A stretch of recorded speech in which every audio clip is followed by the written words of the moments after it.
So let's start.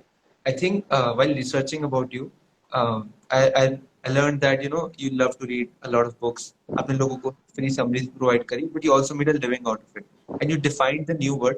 It's already existing, but you made an inspiring word for the youth out there. That is social entrepreneur.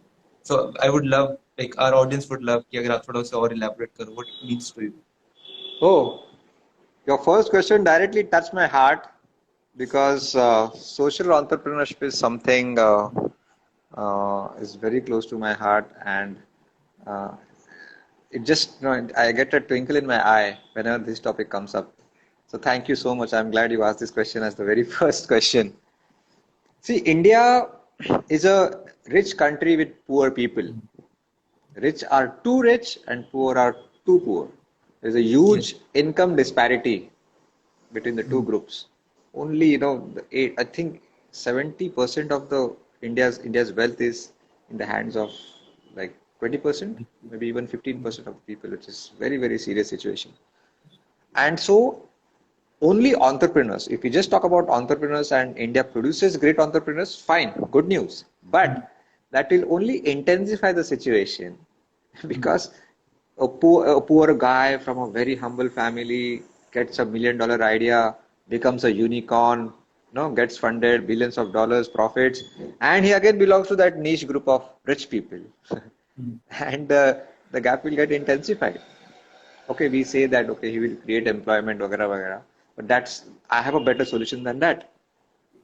So India needs young boys and girls like you and me who have a mind of Steve Jobs and a heart of Gautam Buddha, where the primary objective is to solve big problems, but with compassion and empathy. That's my personal definition of a social entrepreneur. Do you really think, Meher, Divyansh, I'm doing something very innovative? I don't think so. Book summaries? Oh, come on. Pressy writing is there in our syllabus since sixth grade. Am I doing really something different? No. Now, suppose Divyansh missed his lecture yesterday and his batchmate says, okay, Divyansh, it seems your mom was unwell yesterday. You could not come to the college. Take my notes. This is what our professor taught yesterday. I'm doing the same thing. I'm sharing my personal notes after I read these Marcus Aurelius Ferrari and Rich Dad Poor Dad and Chanakya Nidhi and giving it to the brothers and sisters of my country for free without expecting anything in return. And suddenly a booklet guy is born. I don't think I did something out of the box. Okay. Yes, I made reading little easier by packaging it in such a nice way that it will appeal to the youth like you guys. But social entrepreneurship is more about compassion and empathy, and it's not a different category or breed of entrepreneurs. It doesn't matter what you provide. It could be book summaries or toilet papers or aeroplanes. Doesn't matter. It's about, say, for example, now, what's your passion, Meher? What do you love to do? I love to meet people and talk to them.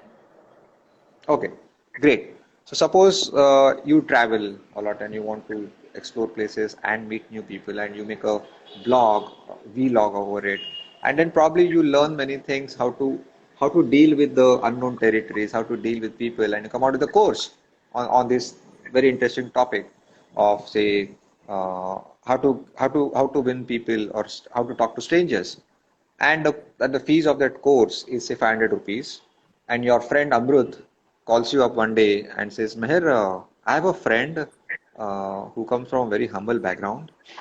He lost his parents in COVID. Now he is orphaned by COVID, but a very promising guy. I believe in his aspirations, and he's your fan, and he desperately wants to attend your course.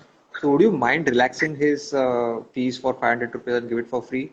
And Meher immediately says, yeah, Amrut, come on, you are saying it, that means he must be worthy of it. So, yes, I'll do it for free.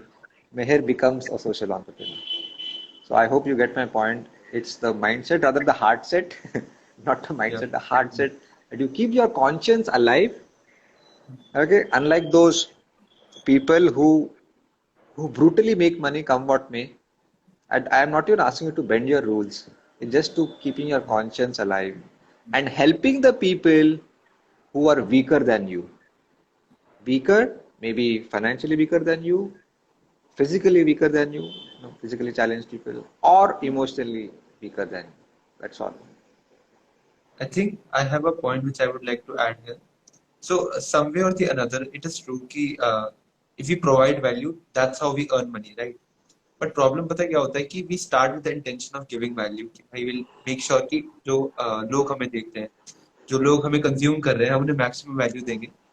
But as and when we see money coming in and we take our audience for granted, that's where a social entrepreneur turns into somewhat like कि नहीं भाई, it's Very a money good. making thing for me. I think वो एक Very good, problem हो Divyansh. You, जाती है. you literally improvised my version and you spoke my mind that yes, as we grow in our startup or whatever venture, initially the why is very clear.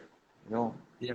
mission statement, vision statement is very clear. Mm. But gradually, as the why starts getting fuzzy, Mm. and as you grow bigger and bigger, more and more opportunities come on your way because it is easier. The 80-20 rule.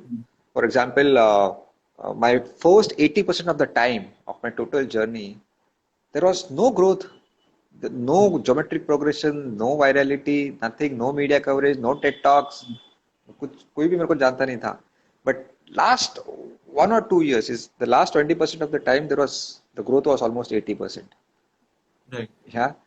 And then as we grow faster, more and more opportunities go, we think that we start taking each and every opportunity because it's easier. It's very easy. You have contacts, you have influence, you have an upper hand over others. But if your opportunity is not nicely in sync with your why, and what is my why? To cultivate reading habit amongst the youth of India like you guys. If it is not in alignment with my why, then it's not an opportunity. It's a distraction. It's a distraction.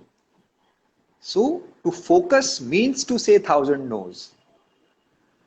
Yeah, in the lockdown, I got an Yeah. offer from Vico Vajradanti to run a video ad taking Alia Bhatt with a new jingle.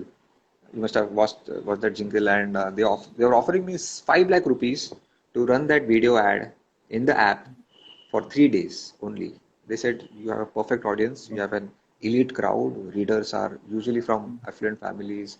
Although I have all type of people, I said sorry, books and toothpaste, no way. My conscience did not allow me to do so. It's not Make India Read ads. It's Make India Read what? Books. So whenever you are in a dilemma, go back to your why. Remember your heroes.